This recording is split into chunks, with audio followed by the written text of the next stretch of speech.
शौहर ने बीवी से कहा कि तुम्हारे नाम पर जितनी जायदाद है इसमें से आधी मुझे दो। जब इनकार किया तो उसने उसको मारना शुरू कर दिया और इसी मारने की वजह से एक दिन ये बीवी दुनिया से रुखसत हो गई। अस्सलाम वालेकुम, कैसे हैं आप लोग। मैं हूं आपके साथ अदनान और आज मैं एक ऐसी लड़की की कहानी आपको सुनाने जा रहा हूं जो बचपन में एक हादसे का शिकार होती है और उसकी वजह से उसको आखिरी वक्त तक सज़ा मिलती है। अब ये लड़की, इसका एक फ़र्ज़ी नाम रख लेते हैं, इसका नाम आयशा रख लें। आयशा जो है अपने घर में बड़ी होनहार थी, स्कूल जाती थी। एक रोज़ स्कूल से जब छुट्टी हुई तो बाहर निकली है तो एक नौजवान जो है वो आकर इस बच्ची में टक्कर मार देता है। जैसी टक्कर लगी उसके बाद ये बच्ची गिर जाती है, इसकी टांग फ्रैक्चर हो जाती है, बाकी कोई मसला नहीं होता और इसको हॉस्पिटल ले जाते हैं। जब हॉस्पिटल लेके जाते हैं तो वहाँ पर इस बच्चे के जिसने इसको मोटरसाइकिल मारी थी उसके वालिदैन भी आते हैं और वो सब आके मादरत करते हैं। इसी वजह से उनके ऊपर कोई एफआईआर भी नहीं दी जाती और ये बच्ची जो है घर चली जाती है। आहिस्ता आहिस्ता जो है इसकी टांग तो ठीक हो जाती है, लेकिन जब चलने फिरने के काबिल हुई तो पता चला कि इसकी टांग जो है वो लंगड़ा के चलना शुरू हो गई। टांग थोड़ी छोटी हो गई है, इस वजह से अब ये हमेशा के लिए लंगड़ा कर चलती थी। अब इस लड़की ने, आयशा ने, अपनी इस टांग का जो लड़कपन था उसको अपने साथ कबूल कर लिया था और ये दुनिया की दौड़ में दौड़ने लगी। ये स्कूल जाने लगी, पढ़ने लगी और जैसे जैसे ये आगे क्लासेस जो है वो चेंज करती जा रही थी, इसके अंदर एक जोश था, जज्बा था, जुनून था। अब इसने मैट्रिक क्लियर किया तो उसके बाद इसके घर वालों ने कहा कि बेटा अब तुम्हारी शादी करेंगे, क्योंकि आज से कोई 20-25 साल पीछे चले जाए ना तो उस वक्त इतना ज़्यादा पढ़ाने का रुझान नहीं होता था। मैट्रिक कर लिया किसी बच्ची ने तो घर वाले कहते थे कि बस पढ़ना लिखना बहुत हो गया, अब तुम शादी कर लो, यही तुम्हारे लिए बेहतर है। अब ये लड़की जो है, इसके लिए रिश्ते वाले आने के बाद देखते और जब उनको पता चलता कि लड़की जो है वो लंगड़ा कर चलती है तो रिश्ते से इनकार कर जाते। इसी तरह से हुआ तो तकरीबन कोई 35 से 40 रिश्ते आए इनके घर और यही लंगड़ापन जो है वो देख कर चले गए। अब ये लड़की जो ऐसा है ये बड़ी बेजार हो चुकी थी। इसने अपने घर वालों से कहा कि आप लोग ऐसे करें कि बाकी बहन भाइयों की शादियां करें, मेरी शादी को इग्नोर कर दें, अगर किस्मत में हुई तो हो जाएगी, नहीं तो नहीं होगी। इसने कहा कि अब मैं पढ़ना चाहती हूँ। इसने आगे कॉलेज में दाखिला ले लिया, कॉलेज पढ़ रही है। कॉलेज की तालीम जब ख़त्म हुई तो इसने यूनिवर्सिटी में दाखिला ले लिया। अब जब यूनिवर्सिटी पहुंची है तो वहाँ पर इसकी जो एक प्रोफेसर थी और वो प्रोफेसर इतनी अच्छी थी कि वो सब बच्चों के साथ बड़ी मानूस हो जाती थी और इस आयशा नामी लड़की जिसको लंगड़ा कर चलना नसीब में लिखा जा चुका था, इसके साथ भी उसकी अच्छी खासी अंडरस्टैंडिंग हो जाती है। अब कई बार वो इसको अपने घर ले जाती और वो जो प्रोफेसर थी वो कहती है कि मेरे बच्चे नहीं थे। उसके शौहर जो हैं वो भी पढ़ाते थे, ये भी पढ़ाती थी उसी यूनिवर्सिटी में और यूनिवर्सिटी के अंदर ही इनको एक फ्लैट मिला हुआ था, वहाँ पर ये रहते थे। अब ये आयशा को कई बार अपने साथ घर ले जाती। इन्होंने क्या किया कि आयशा को अपनी बेटी बना लिया। उसको सिर्फ अपनी बेटी, खून का रिश्ता नहीं था, बाकी हर तरह से उसको अपनी बेटी जैसा समझना, उसको कपड़े लेके देने, पढ़ाना, जो भी है सब चीज़ें उसकी देखभाल करनी। और इन्होंने कहा कि बेटा तुमने शादी क्यों नहीं की। तो आयशा ने सारी दास्तान सुनाई और इसकी प्रोफेसर जो है वो कहती कि अब हम तुम्हारे लिए कोई रिश्ता ढूंढेंगे और देखते हैं क्या बनता है। इसी कॉलेज के अंदर एक नौजवान जो कि पढ़ाता था, जिसकी उम्र तकरीबन कह लें कि आयशा से कोई 7-8 साल बड़ी होगी, वो पढ़ाता था। अब उसकी बीवी जो है वो गांव में थी और वो बीमार हो चुकी थी। अब यहाँ पर उसने ख्वाहिश जाहिर की कि मैं दूसरी शादी करना चाहता हूँ और इसी तरह ये प्रोफेसर जो थी, आयशा की टीचर जो कि उसकी माँ भी बनी हुई थी, उसके साथ राब्ता हुआ। उसने बातचीत की, उसके बाद उसने आयशा से पूछा इस तरह से ये नौजवान तुमसे शादी करना चाहता है तो क्या तुम शादी करोगी। इस लड़की ने कहा कि आप मेरे लिए कुछ बुरा नहीं सोचेंगे तो कोई बात नहीं, आप जैसे मुनासिब समझें। अब लड़का आया, लड़के ने देखा, लड़के ने सारी चीज़ें देखी और इससे पहले बताता चलूँ कि 1-2 रिश्ते इस प्रोफेसर टीचर ने भी देखे थे, वो भी इसी तरह से हुआ। बातचीत होगी, सब कुछ तय हो गया, तालीम अच्छी है, सब कुछ अच्छा है, लेकिन जब वो घर पे आए और लड़की को चलते हुए देखा तो फिर जवाब दे गए थे। लेकिन इस नौजवान ने ऐसी कोई बात नहीं की। इस नौजवान की बीवी थी, बच्चे थे और अब ये दूसरी शादी करना चाहता था। पहली बीवी जो है इसकी बीमार थी गाँव में। अब दूसरी शादी, एक तो ये अपने गांव वाले रिश्तेदार हर किसी के से छुपा के कर रहा था। इसने इस लड़की से कहा कि हम ना बच्चे पैदा नहीं करेंगे, लेकिन आयशा जो है उसको तो बच्चों का शौक था। वो कहती बच्चे नहीं है तो फिर क्या फ़ायदा। अब इन दोनों के दरमियान कुछ बातें हुई और आखिरकार जो दूसरे प्रोफेसर साहब थे वो इस बात पे राज़ी हो गए कि चलो ठीक है, हम बच्चे भी पैदा करेंगे। अब इन दोनों की शादी होगी। शादी के बाद इन्होंने शहर में रहना शुरू कर दिया। 1 साल के बाद एक बेटा पैदा हुआ, फिर 2 साल के बाद फिर इनको एक बेटी अल्लाह ताला ने दी और इनकी ज़िंदगी बड़ी अच्छी चल रही थी। अब आयशा की जब उसके साथ शादी हुई तो वो नौजवान जो था वो थोड़ा सा प्रॉब्लम थी उसमें, उसको एक वहम की आदत बीमारी थी। उसे क्या होता था कि रात को उसने हाथ धोने जाना, 4-4 बार साबुन लगाना, अगर वो वॉशरूम चला गया है तो फिर बाहर निकला, फिर वॉशरूम चला गया, फिर उसने कई बार रात को उठ के जाना, कुंडी देख के आनी बाहर की दरवाजे की लगी या नहीं लगी। इस तरह से मतलब वो अपने बात के ऊपर कंट्रोल नहीं था उसका, कि उसको दिमाग में याद नहीं रहता था या वहम था, ये चीज़ें थी। अब आयशा जो है उसने कहा कि देखें एक है मुझ में, एक इसमें, कोई बात नहीं, ज़िंदगी चल रही है, चलने दें।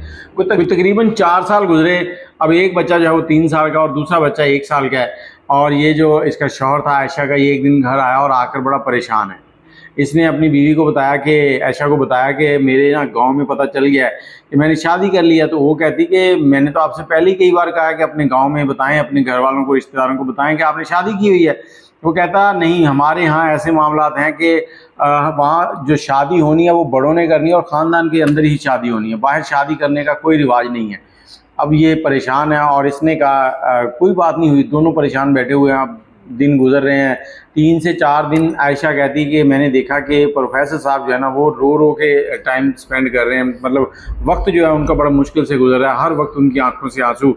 अब मैंने उनसे कहती कि जब पूछा कि क्या मामला है, उन्होंने कहा जी देखो मुझे अपनी फिक्र नहीं है, मेरे ख़ानदान में यहाँ तक मरने मारने पे आ जाते हैं कि अगर कोई ऐसे गलत काम करे तो उसकी जान तक ले लेते हैं। मेरी जान चली भी जाए तो कोई बात नहीं, मुझे तो अपने से ज़्यादा तुम्हारी टेंशन है। अब कुछ दिन और गुजरे तो आयशा जो है उसकी बातों को देख रही थी और देख रही थी कि ये शख्स डिप्रेशन में जा रहा है, बीमार होता जा रहा है। तो आयशा उसके पास बैठी गई, उसे कहती कि इस चीज़ का कोई हल नहीं है, कोई हल है तो बताएं। हाँ इसका एक हल है, लेकिन है बहुत तकलीफ दे। आयशा कहती नहीं नहीं आप बताएं, कुछ भी है मैं कर लूँगी आपके लिए। अब उन्होंने जब बताया कि मैं अगर हम एक दूसरे को तलाक दे दें तो उसके बाद कोई मामला हल हो सकता है, तो अगर तुम चाहो तो। अब आयशा जो है वो जज्बात में बह रही थी कि इस शख्स ने मेरे साथ शादी की, मुझे ज़िंदगी के कुछ सुख दिए, मेरे बच्चे हैं, चले मेरी ज़िंदगी कट जाएगी तो कोई बात नहीं। अब उस टीचर ने कहा कि मेरे शहर के अंदर कुछ प्लॉट हैं, कुछ दुकानें हैं, कुछ एक प्लाजा है, ये मैं तुम्हारे नाम कर दूंगा, तुम्हें इनका किराया आता रहेगा, तुम्हें सारी ज़िंदगी कोई परेशानी नहीं होगी और मेरे बच्चे जो हैं वो एक अच्छी ज़िंदगी गुजार लेंगे। तुम उनके लिए ये सरमाया छोड़ जाओगी, जब मैं जो छोड़ जाऊँगा उनके काम आएगा। तो प्रोफेसर साहब ने उसे तलाक दी और तलाक देने से पहले उन्होंने वो जो मकान आपसे जो भी उन्होंने कहा था वो सारे इस लड़की के नाम किया, आयशा के। आयशा अपने बच्चों के साथ रहने लगी, वापस उसी प्रोफेसर के घर चली गई, वो जो जिसको इसने अपनी वालदा बनाया हुआ था। अब एक शख्स था जो सारे किराए इकट्ठे करता था और महीने के बाद आके हिसाब दे देता था कि फ़लाँ फ़लाँ ये अखराजात हुए, ये किराया है, ये आप रख लें। तो तकरीबन 2 साल तक वो शख्स इसी तरह से किराए लेके आता रहा और आयशा के लिए हर महीने के बाद एक ये शख्स था जिसकी आवाज़ इसको सुनने के लिए मिलती थी। अब वक्त गुजरता गया, पहले वो आप आयशा भाभी कहता था, अब उसने मैम आयशा कहना शुरू कर दिया था। तो ये चीज़ें जब बदलने लगी तो एक रोज़ वो किराया देने आया और कहता कि मैम आयशा एक बात कहूँ, अगर आपको बुरा ना लगे तो। उसने कहा जी कहें। उसने कहा जी मैं ना आपसे शादी करना चाहता हूँ, अगर आप भी चाहें तो मैं आपके बच्चों को भी कबूल करूँगा, सारी चीज़ें मैं एक्सेप्ट करूँगा, आप मेरे साथ शादी कर लें। अब ये लड़की जो है इसने सोचना शुरू कर दिया। इसने कहा मैं बताऊँगी। ये अपनी उस वालदा के पास गई जो इसकी प्रोफेसर टीचर थी, जो कॉलेज यूनिवर्सिटी में रहती थी, जिनके यहाँ औलाद नहीं थी, उनसे बात की। उन्होंने कहा जी देखो लड़का तो देखा हुआ है, तुम्हारे पास आता है, 2 साल हो गए हैं, किराया शराया देने आता है, तो उन्होंने उसमें कोई ऐसी आदत नहीं देखी। तो अगर तुम्हें समझ आता है तो कोई मसला नहीं है, इसमें कोई कबाहत नहीं है। और इसी 2 साल के दौरान आयशा के अंदर भी कहीं ना कहीं दोबारा से ये जज्बात जाग चुके थे कि उसे शादी करनी चाहिए। अब दोबारा इसने उस नौजवान के साथ शादी कर ली। और एक चीज़ और बताता चलूँ कि जो उसके प्लाजे वगैरह थे उनका जो किराया आता था, आयशा अपनी भी जॉब करती थी, तो वो जो किराया आता था उसमें से कुछ पैसे अपने माँ बाप को गांव में भी भिजवाती थी ताकि उनके भी मामला ठीक रहें, क्योंकि घर में इतनी स्ट्रॉन्ग हालात नहीं थे। अब इधर इसकी शादी होगी, शादी के बाद वो नौजवान तकरीबन कोई 8-9 महीने तक तो ठीक चलता रहा और कुदरती इनके यहाँ बच्चे पैदा नहीं हुए, कोई मसाइल थे जिस वजह से बच्चे पैदा नहीं हो सके।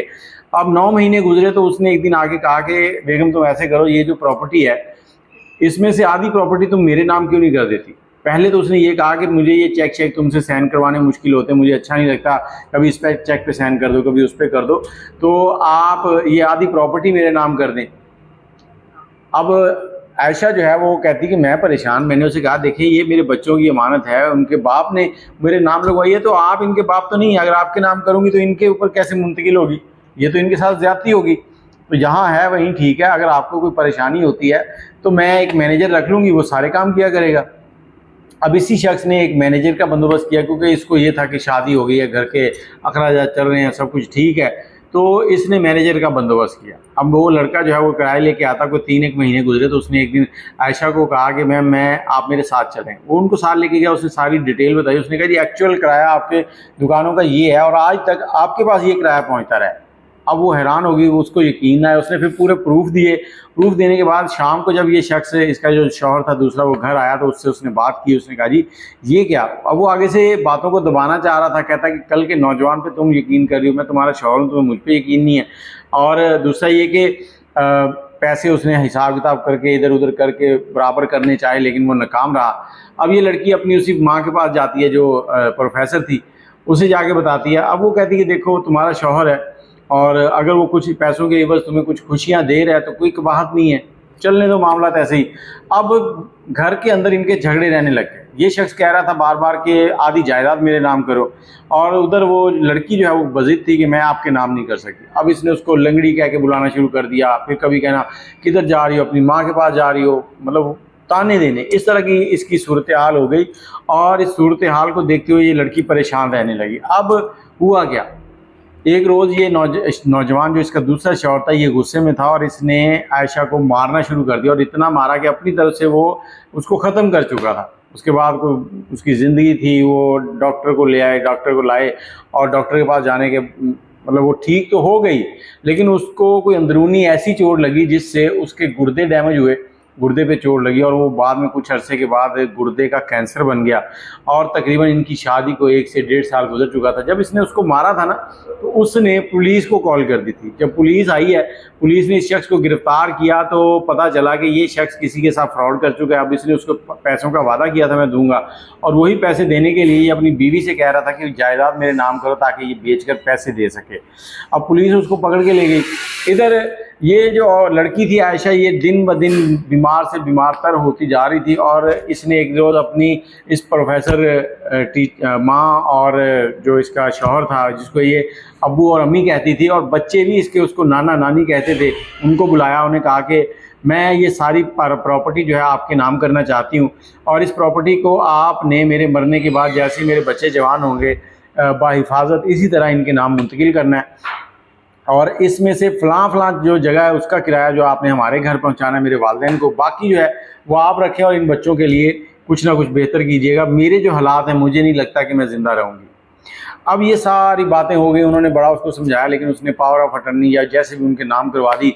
ये लड़की कुछ अरसे के बाद फौत हो गई। अब बच्चे जो हैं उनके पास रहे, उस प्रोफेसर के पास जिनको वो नानी नाना कहते थे, उन्होंने उन बच्चों को पालना शुरू कर दिया। और इधर जो इसका दूसरा शौहर था वो पुलिस से किसी तरीके से आज़ाद हुआ, बाहर चला गया, और फिर बाहर से इसने अपने जो ससुराल वाले थे, लड़की के जो बहन भाई दूसरे थे, उनको कहना शुरू कर दिया कि ये प्रॉपर्टी तुम्हारी है, तुम लोग लेते क्यों नहीं, ये खा पी जाएंगे।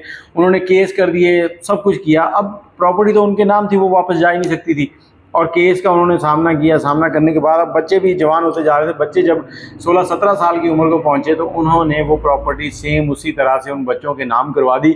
लेकिन इस बीच में उन्हें हमेशा दुख रहा कि उसके शौहर ने उसके साथ अच्छा नहीं किया। अब ये ईमानदारी की एक मिसाल है।